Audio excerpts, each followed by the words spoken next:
दोस्तों, क्या आपको पता है कि डॉक्टर्स जो अपने प्रेस्क्रिप्शन में दवाओं के सामने OD, BD, TDS, SOS, SH, QDS लिखते हैं, इसका क्या मतलब है?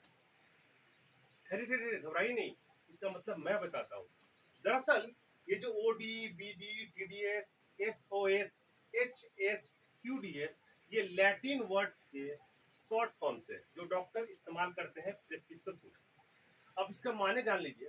अगर किसी मेडिसिन के सामने ओडी लिखा हो तो आपको समझना चाहिए कि वो मेडिसिन दिन में एक मर्तबा खानी है। अगर किसी मेडिसिन के सामने बीडी लिखा हो तो आपको समझना चाहिए कि वो मेडिसिन ट्वाइस ए डे यानी कि दिन में 2 मर्तबा खानी है।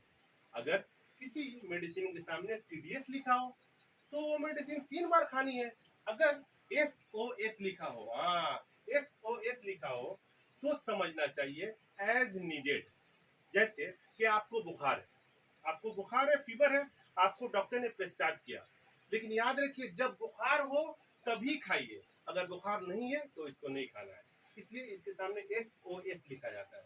अगर एच एस लिखा हो तो समझ लीजिए एट बेड टाइम, यानी कि जब आप बेड पर जाएं, यानी कि नाइट में एक मरतबा सिर्फ खानी है उस वक्त।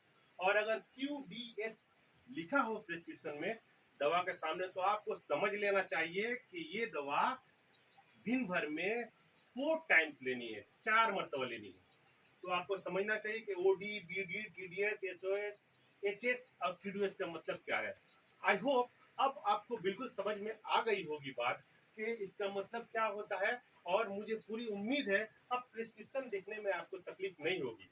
अगर ये जानकारी आपको बेहतरीन और इंफॉर्मेटिव लगी हो तो प्लीज शेयर कीजिए, ज्यादा से ज्यादा शेयर कीजिए, लाइक कीजिए, ताकि दूसरे लोग भी इससे फायदा उठा सकें। We shall overcome.